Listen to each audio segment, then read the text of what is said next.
It's Tuesday, December the 23rd. Great to have you with us. A quick catch up. We're going to talk very briefly about what's the latest between Thailand and Cambodia. There has been quite a lot of forward movement. Generally, things have quietened down, despite the things we'll talk about here, and there are talks going on. That's all positive. The other thing I just wanted to finish with today is talk of a poll that came out over the weekend. Thailand is in election mode. There will be an election on February the 8th, and I'm sure it'll sort of really start winding up during January. But this early poll, conducted over the weekend, I think might make a few people just sort of look over their shoulder.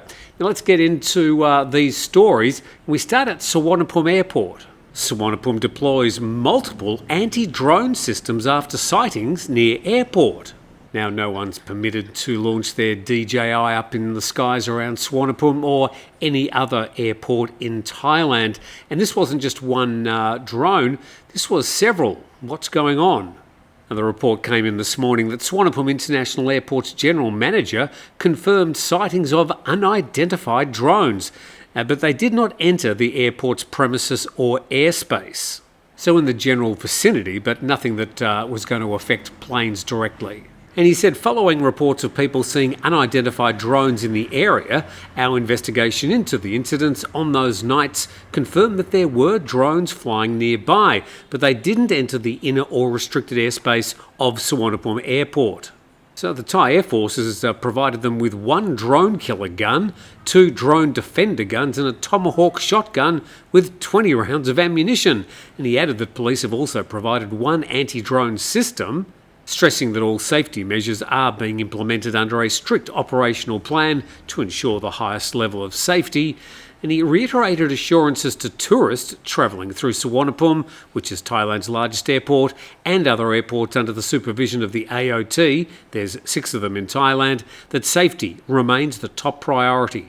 Now, I should mention that later today, some Burmese men were arrested with quite an amount of drones, perhaps some of them in connection with these sightings around Suvarnabhumi Airport. So that sort of remains a bit of a mystery at the moment, but people have been arrested in connection with these sightings. Let's go to the Facebook page of the Phnom Penh Post. And meetings have been held over the weekend and yesterday, and the Thai side has agreed in principle to resume the implementation of the Kuala Lumpur peace agreement, but only once the commanders from the Cambodian and Thai sides meet to discuss it in the near future. That's from the president of the Cambodian Journalists Club. Now today, Thailand said they wanted to hold those meetings in Thailand, but the Cambodians have said no, they want them held in a neutral location, which would be the ASEAN chair, Malaysia. Now, Malaysia's only going to be the ASEAN chair for another, week. That's when the Philippines take over that role. But the Philippines have already said that they're very happy to continue these negotiations and sort of operate as a negotiator between the two countries. But at least there are not only suggestions of talks, but talks continuing.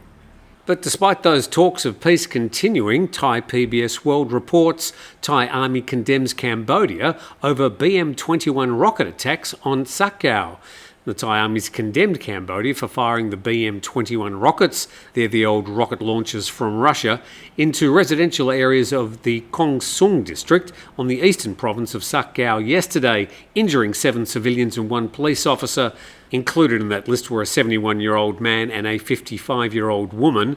And further down, an army spokesman said the indiscriminate rocket attack on civilian targets in Thailand spoke volumes about Cambodia's disregard for the safety of the civilian population. I think even all the way back to July, we've pointed out that these BM-21 rocket launchers really can only fire indiscriminately. They don't have much in the way of targeting or accurate targeting. And this one, sort of a bit out of left field, the Thai Marine Task Force, this is reported by Thai PBS World, said it had found 2 lions and 3 bears locked in cages at a seized Cambodian casino. Now, whether they were gambling or not, that hasn't been made clear. A Navy spokesman said that the 5 animals were starving and not being properly cared for, and the Department of National Parks, Wildlife and Plant Conservation is caring for the animals and will relocate them. Good news for the Bears and the Lions. Good news generally all around, with the situation sort of calming down a lot, even though we haven't reached a complete ceasefire. Now, some news out of Trat. We're talking areas very southeast of Bangkok, where the Cambodian border meets the Gulf of Thailand. And according to the Khalsat English Facebook page, tourism in Trat is recovering after border combat subsided and Marines secured the area. This is according to the director of the TAT Trat office. And the ferry company, which operates 14 daily trips to Koh Kud, Koh Chang and Koh Mak, never suspended services during the conflict as fighting occurred far from tourist zones. Great news for those three islands, great news for all the operators and the staff, great news for those people who had bookings there over Christmas and New Year. I'm sure they'll be very grateful for your support over the next few months. Now, to this poll that was conducted over the weekend, we do have the election coming up in Thailand, February the 8th. As I suggested, once we get the new year out of the way, pretty sure this is all really going to start winding up, and we'll start seeing a lot more news about the candidates and about what they're promising for this next general election. So we'll go to a Nation report. Pretty much we just got the numbers here. Nation Thailand headline, Bangkokians, that's important, still undecided on PM pick, party choice. And the photo showing three of the main contenders, the fourth contender seems to be winning the poll, and that's undecided. Why is the reference to Bangkok important? Well, Bangkok as a city and as a province usually votes a little bit left of centre, so we need to keep that in mind when looking at these poll results.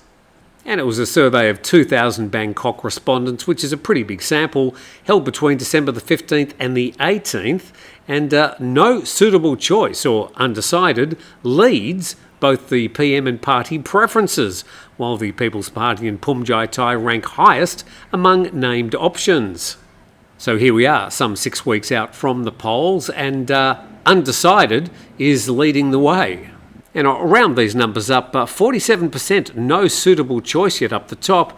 The next one was the young leader of the People's Party, Natapong, and he got nearly 17%. This would be a concern for Anutin Charnvirakul, given his stance over the past 3 or 4 weeks and the fact that he's currently the Thai Prime Minister, only 11%.